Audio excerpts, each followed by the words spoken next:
आखिर अमन की लाश पेड़ पर कैसे पहुंची? उसे किसने मारा? उसके पीछे का रहस्य क्या है? जानिए आगे। रात के ठीक 3:02 थे। पूरा गांव गहरी नींद में डूबा हुआ था। हवा भी जैसे थम सी गई थी।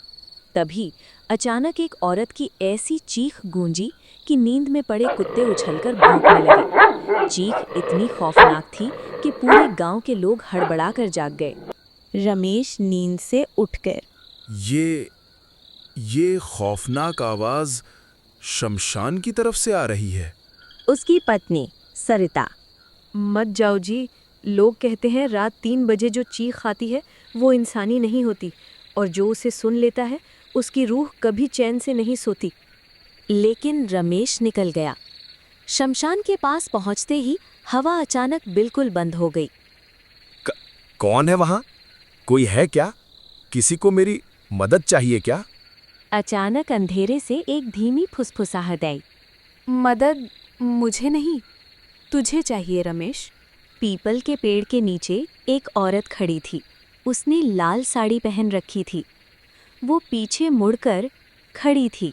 रमेश कांपते हुए, बहन, इतनी रात को तुम यहाँ क्या कर रही हो? क्या तुम्हें नहीं पता इस रास्ते में बहुत कुछ भटकता है? जरा इधर तो देखो। चुड़ैल धीरे धीरे पीछे मुड़ी। उसकी आंखें लाल थीं। वो फुसफुसाई, तुमने मेरी चीख सुनी?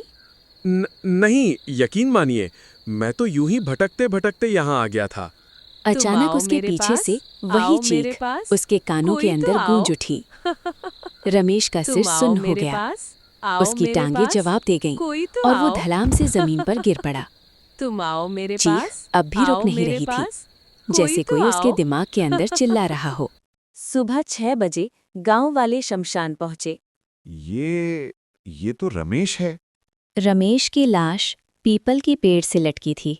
आंखें खुली थीं, मुंह पूरा फटा हुआ, जैसे वो मरते वक्त खुद चीख रहा हो। तभी भीड़ में किसी ने कहा, बूढ़ी औरत, अब समझे? रात 3 बजे जो चीख आती है वो अगली लाश को बुलाती है। अब से कोई भी गांव वाला रात 12 बजे के बाद घर से बाहर निकलने की गलती ना करे। अगर किसी ने बाहर कदम रखा तो उसका अंजाम भी ऐसा ही होगा। गांव के बाहर एक बरगद का पेड़ था। दिन में बिल्कुल आम, लेकिन रात के बाद कोई उसके पास नहीं जाता। लोग कहते थे उस पेड़ के नीचे नाम लेकर बुलाया जाता है। एक रात अमन और विक्की शराब पीकर उसी रास्ते से लौट रहे थे। विक्की हंसते हुए, यही है वो भूतिया पेड़। यहाँ तो कुछ भी नहीं है, लोग पता नहीं क्या क्या बोलते रहते हैं। तभी हवा अचानक रुक गई। विक्की और अमन एक दूसरे को देखकर हैरान रह गए। तभी अंधेरे में कहीं से किसी ने फुसफुसाकर विक्की को आवाज दी, विक्की। ये सुनते ही विक्की का चेहरा उतर गया। वो हैरान रह गया, जैसे कुछ गलत होने वाला हो। अमन, क्या तूने अभी मेरा नाम लिया? नहीं विक्की, मैंने तेरा नाम नहीं लिया, लेकिन आवाज वो मुझे भी सुनाई दी है। अचानक बिना किसी वजह के हवा अपने आप तेज हो गई और पेड़ों से अजीब आवाज आने लगी। फिर दोबारा से आवाज आई, जैसे कोई अंधेरे में फुसफुसा रहा हो।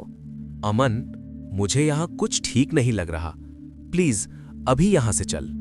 घना अंधेरा छा चुका था और वे रास्ता पूरी तरह भूल गए थे।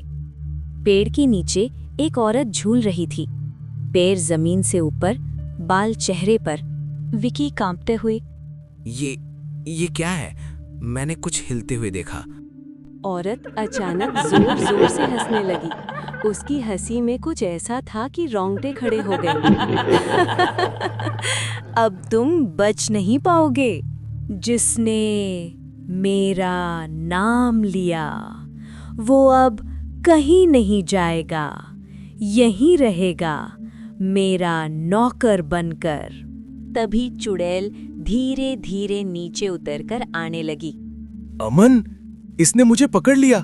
मुझे बचा ले भाई, मैं मर जाऊंगा, ये मुझे मार डालेगी। एक झटके में विक्की पेड़ के अंदर समाया। अमन भागने लगा। पीछे से आवाज आई, 2 नाम लिए गए, एक बाकी है। अगली सुबह गांव वाले पेड़ के पास पहुंचे। गांव वालों ने पूरा गांव छान मारा, हर गली हर घर देख लिया, लेकिन बिक्की और अमन कहीं भी नहीं मिले।